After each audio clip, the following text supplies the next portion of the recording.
నమస్తే. నా పేరు నిష్ఠ సుబ్రహ్మణ్యం. నేను రాసి చదువుతున్న పిసినారి పాపారో కథ విని మీ అభిప్రాయం తెలియజేయండి. సబ్స్క్రైబ్ చేయడం మర్చిపోకండి. మీ అభిప్రాయాన్ని కామెంట్ బాక్స్లో పెట్టండి. పిసినారి పాపారావు. ఏమోయ్, నీకు ఎన్నిసార్లు చెప్పాను, కాకి అన్నం అంతంత పెట్టక్కర్లేదు, చిన్న పిడత పెడితే చాలు అని అరిచాడు పిసినారి పాపారావు. అప్పుడే కాకి కొంత అన్నం తెచ్చి గోడ మీద పెడుతున్న భార్య పార్వతితోటి. ఈయన ఇలా అరవడం మామూలే అనుకుని ఏమీ ఎదగినట్టుగా తన ప్లేట్లో తెచ్చిన అన్నం గోడ మీద పెట్టేసి వంటింట్లోకి వెళ్ళిపోయింది. ఏమిటి నేను ఇలా వస్తుంటే ఏమీ పట్టనట్లు వెళ్ళిపోతున్నావు? భార్య నిర్లక్ష్యాన్ని తట్టుకోలేకపోయాడు. ఏం మాట్లాడాలి, మీ కక్కుర్తి రోజు రోజుకి ఎక్కువైపోతోంది. చూశారుగా, అలాంటి వ్యక్తి మన పాపారావు. పిసినారి పాపారావు. అతడు బీదవాడు ఏమి కాదు, పెద్ద సంపాదించిన బాగానే ఉంది. అవకాశం వచ్చినప్పుడు ఏదీ వదులుకోడు. పిల్లలు లేరు. గుమ్మం ముందు వీధిలో జామ చెట్టు ఉంది. చుట్టుపక్కల పిల్లలు జామకాయలు కోసుకుంటుంటే వాళ్ళని కొట్టినంత పని చేస్తాడు. తన ఇంట్లో లేనప్పుడు పార్వతి అప్పుడప్పుడు పిల్లలకు జామకాయలు కోసిస్తూ ఉంటుంది. ఆఖరికి చుట్టుపక్కల పిల్లలు కూడా పాపారు లోకు అయిపోయాడు. ఎప్పుడూ ఒక కాయ కూడా ఎవడు ఆంటీ అయినయం అనుకుంటాడు. రాను రాను భర్త ప్రవర్తన పార్వతి భరించలేకపోతోంది.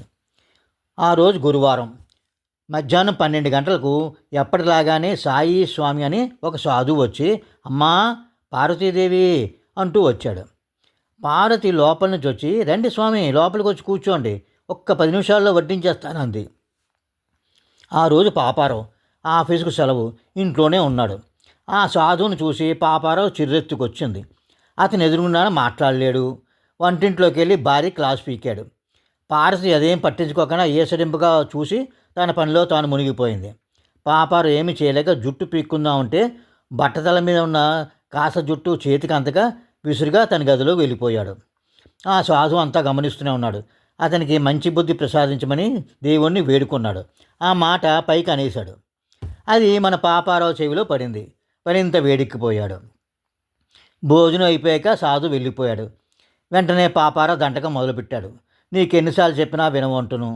పార్వతి, చూడండి, మనం ఎలాగో ఎక్కడికి వెళ్ళి అన్నసంతర్పణ చేయలేము. ఇంటికి వచ్చి మనకు పుణ్యం సంపాదించేటట్లుగా చేస్తున్నాడు ఆ స్వామి. మన అదృష్టం అంటూ పాపారావుకి మాట్లాడడానికి అవకాశం ఇవ్వకుండా లోపలికి వెళ్ళిపోయింది. పార్వతికి ఇలాంటి ఖర్చు తగ్గించుకోవాలని ఎలా చెప్పాలో తోచలేదు పాపారావుకి.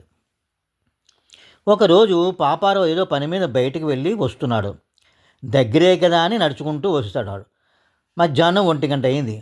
ఎండ బాగా ఎక్కువగా ఉంది. ఉన్నట్టుండి పాపారావుకి తల తిరిగి కింద పడిపోయాడు. తల మీద దెబ్బ తగిలింది. రక్తం బాగా పోయింది. దాంతో స్పృహ తప్పిపోయాడు. రోడ్డు మీద అంతమంది వెళ్తున్నా ఎవ్వరూ పట్టించుకోవట్లేదు. పాపారావుకి స్పృహ వచ్చేసరికి హాస్పిటల్ బెడ్ మీద ఉన్నాడు. చేతితో తల మీద తడిమి చూసుకున్నాడు. అక్కడే ఉన్న పార్వతి ఆత్రంగా, ఎలా ఉందండి అంటూ కన్నీళ్లు తుడుచుకుంటూ అడిగింది. బాగానే ఉంది అన్నట్టుగా నీరసంగా తల ఊపాడు. అప్పుడే వచ్చిన డాక్టరు, హలో సార్, ఇప్పుడు ఎలా ఉంది అని అడిగాడు. బాగానే ఉందండి, కొంచెం నీరసంగా ఉంది. చాలా థ్యాంక్స్ అండి డాక్టర్ గారు అన్నాడు. డాక్టరు, నాకు కాదు, ఆయనకు చెప్పండి. ఆయన సమయానికి వచ్చి మిమ్మల్ని తీసుకొచ్చి ప్రాణాలు కాపాడాడు. రక్తం చాలా పోయింది. ఇంకొంచెం ఆలస్యం అయితే మీరు కోమాలో వెళ్ళిపోయేవారు అంటూ అతని బెడ్కి కొంచెం దూరంగా నిలబడి ఉన్న సాధువుని చూపించాడు. వెంటనే పార్వతి, అవునండి, ఈ సాయి స్వామి గారే మిమ్మల్ని తీసుకొచ్చి హాస్పిటల్లో జాయిన్ చేసి మన ఇంటికి వచ్చి నాకు చెప్పాడు అంది. ఆ సాధువు ముందుకొచ్చి, నా దగ్గర మీ ఫోన్ నెంబర్ లేదు బాబు, అందుకని ఇల్లు దగ్గరే కదా ఇంటికి వచ్చి చెప్పాను అన్నాడు అమాయకంగా. పాపారావు 2 చేతులు జోడించి అతనికి దండం పెట్టాడు. పాపారావు పిసినాతనం పోయినా పోకపోయినా ఆ సాధువు ఇంటికి వస్తే మటుకు ఇంకా చికాకు పడకపోవచ్చు కదా. శుభం. విన్నారు కదా, మీ అభిప్రాయాన్ని కామెంట్ రూపంలో తెలియచేయండి.